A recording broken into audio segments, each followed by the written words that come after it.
Perkenalkan, saya perwakilan dari kelompok 7 Sejarah Indonesia kelas 11 MIPA 2. Saya ingin mempresentasikan mengenai materi sejarah pada bab 7 bagian A yang berjudul Tantangan Awal Kemerdekaan Indonesia.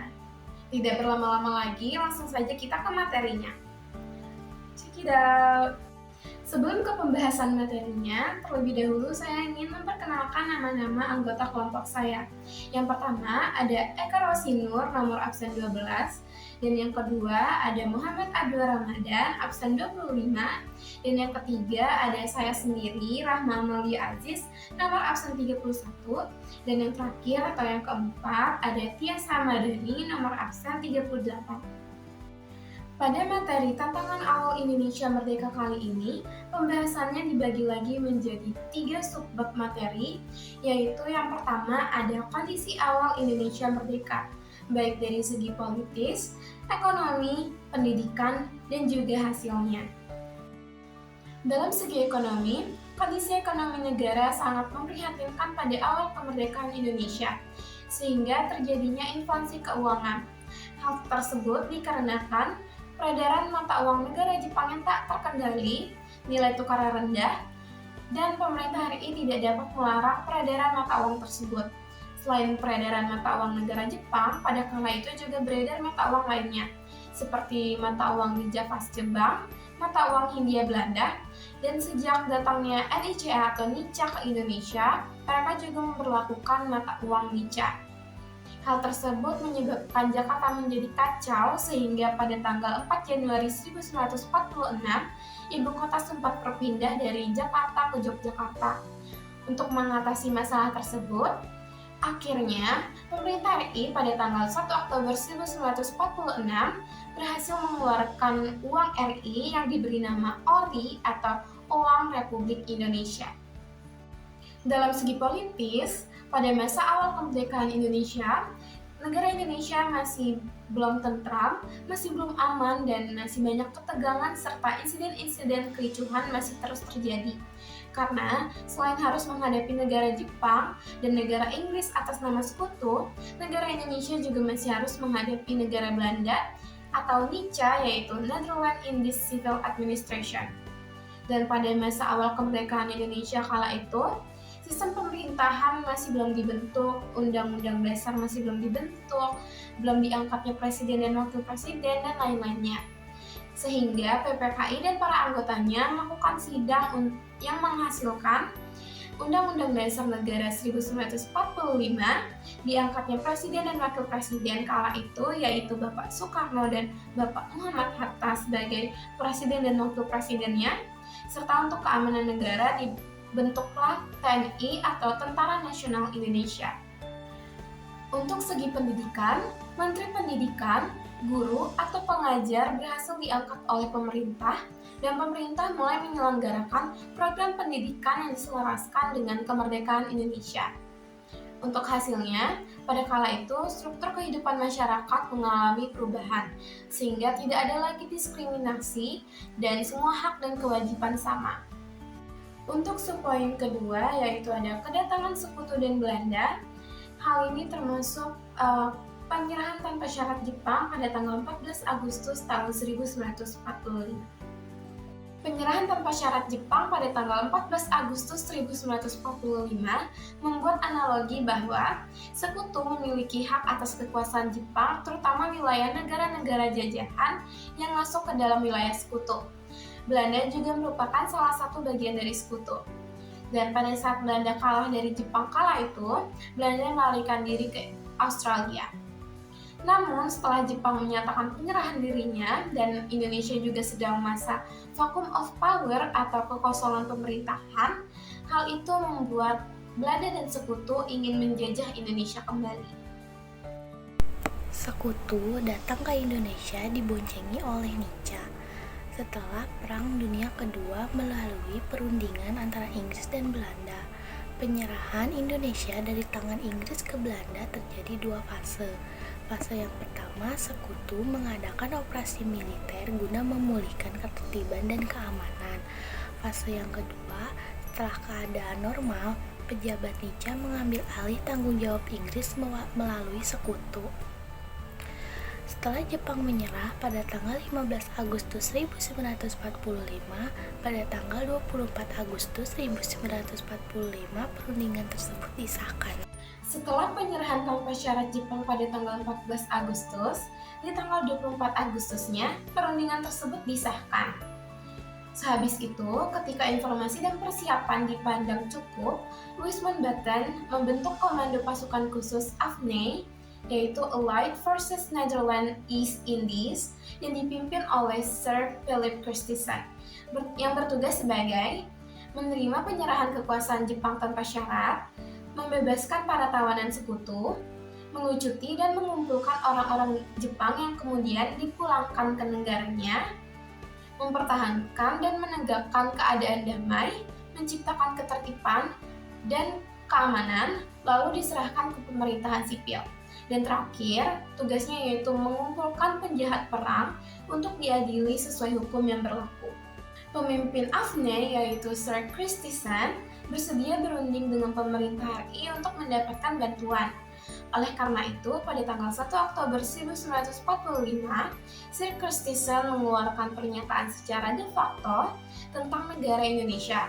Namun, banyak sekali hal yang dilanggarnya, seperti yang akan dijelaskan di submateri yang ketiga selanjutnya. Selanjutnya yaitu submateri yang ketiga yang berjudul Merdeka atau Mati. Selanjutnya, yang pertama ada perjuangan rakyat Semarang dalam melawan tentara Jepang. Pertempuran tersebut disebut sebagai pertempuran 5 hari di Semarang. Pertempuran tersebut terjadi antara rakyat Indonesia melawan tentara Jepang di Semarang. Sesuai namanya, pertempuran 5 hari di Semarang terjadi selama 5 hari dari tanggal 15 Oktober sampai 20 Oktober 1945 pada masa transisi kekuasaan Jepang ke Belanda. Yang kedua yaitu pengambil alihan kekuasaan Jepang di Yogyakarta. Di Yogyakarta, perebutan kekuasaan dilakukan pada tanggal 26 September 1945. Para pegawai pemerintahan dan perusahaan yang dikuasai oleh Jepang mengadakan aksi mogok kerja. Mereka memaksa Jepang untuk menyerahkan semua kantor mereka kepada pihak Indonesia. Sehingga pada akhirnya pada tanggal 27 September 1945, KNI daerah Jogja berhasil mengumumkan kekuasaan sudah ada pada pemerintahan RI sepenuhnya. Gedung Cokan Kantai milik Jepang juga berhasil direbut dan kemudian dirubah menjadi Kantor Komite Nasional Indonesia Daerah yang kemudian pada saat ini dikenal sebagai Gedung Nasional atau Gedung Agung.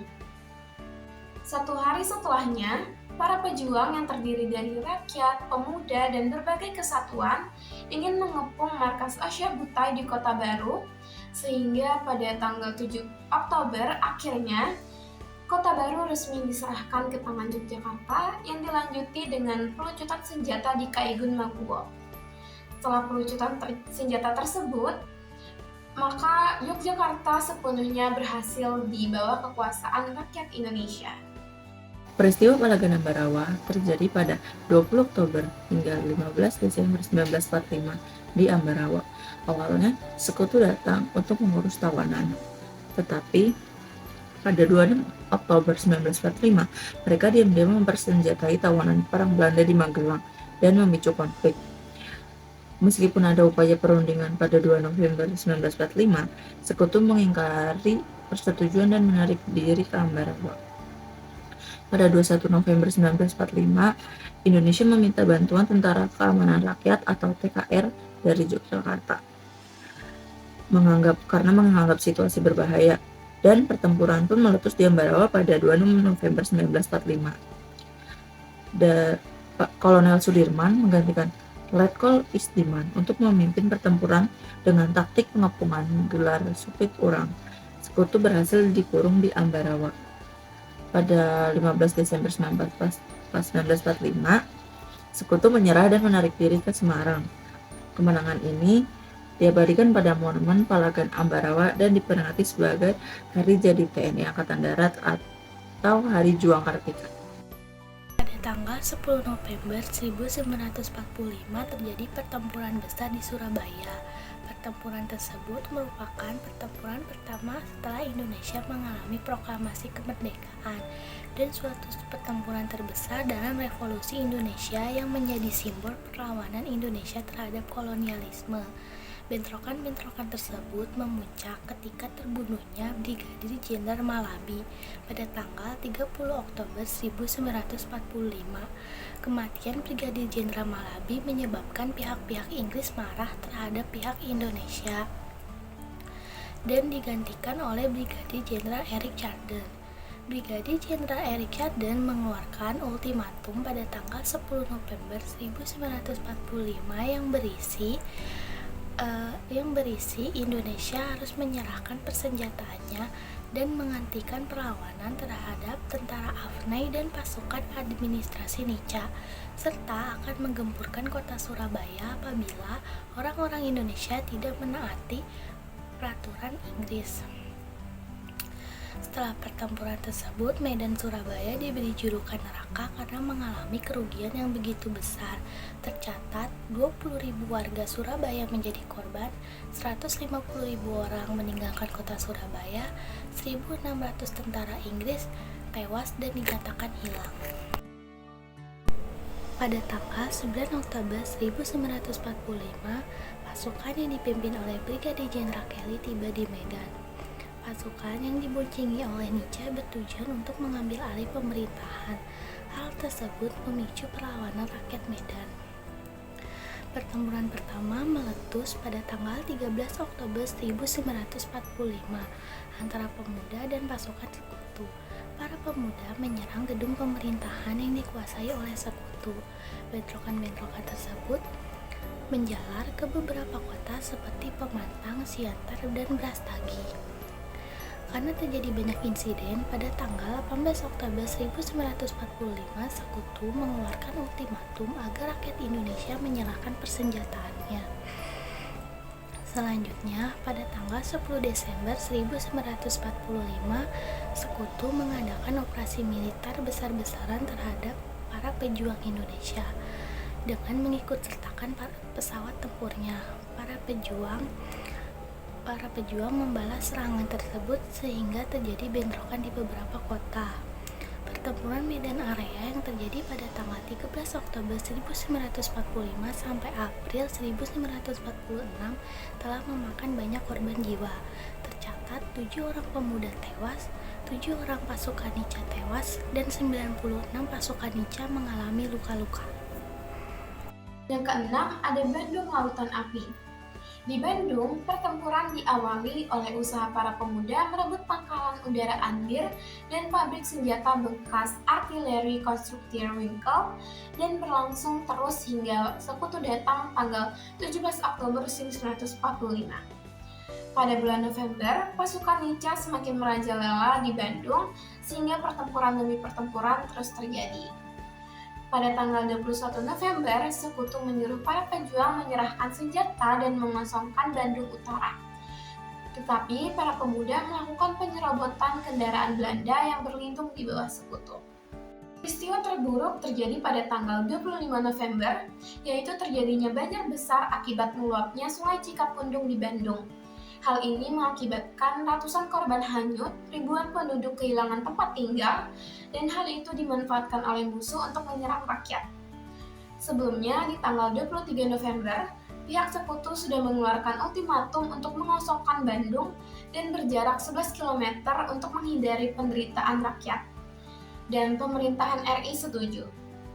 Dan puncak perlawanan tersebut terjadi pada tanggal 24 Maret 1946 pada malam harinya.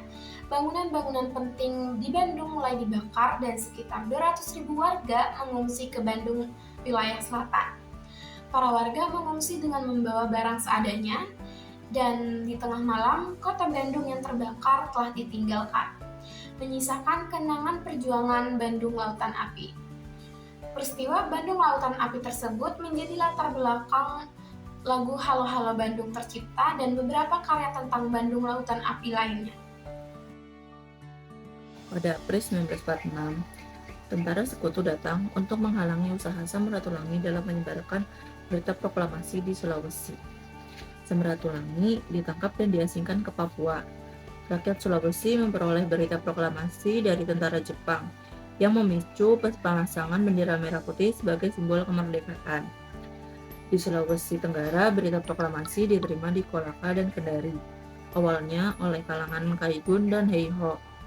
Di Buton, berita diterima dari pelayar yang tiba dari Jakarta, Bangka, dan orang Jepang di Makassar, Sulawesi Tengah. Berita diterima pada 17 Agustus pukul 15.00 waktu setempat oleh Abdul Latif dari tentara Jepang. Kabar proklamasi menyebar di seluruh Sulawesi dan Gubernur Samratulangi dibantu PPKI membentuk Komite Nasional Indonesia Daerah. Pemuda menyebarkan teks proklamasi dan naskahnya melalui surat kabar Suara Asia.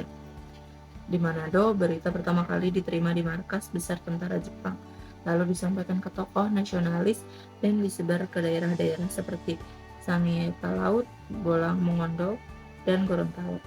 Bendera merah putih berkibar di seluruh Sulawesi sebagai simbol kemerdekaan setelah berita proklamasi tersebar.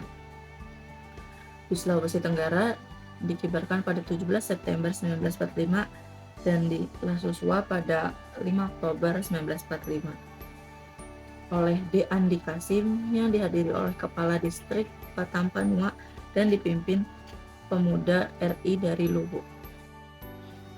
Dan yang terakhir atau ke-8 yaitu ada Operasi Lintas Laut Banyuwangi sampai Bali.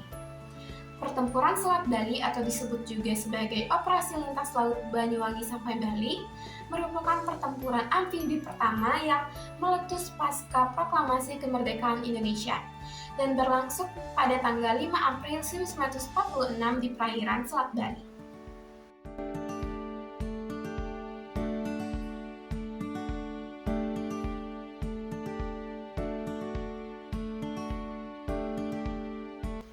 Nah, jadi itulah penjelasan mengenai materi bab 7 yaitu tantangan awal kemerdekaan Indonesia dari kelompok saya. Mungkin cukup sekian mengenai pembahasannya. Mohon maaf bila ada kekurangan dan mohon maaf bila ada salah penyebutan kata. Terima kasih. Wassalamualaikum warahmatullahi wabarakatuh. Dadah.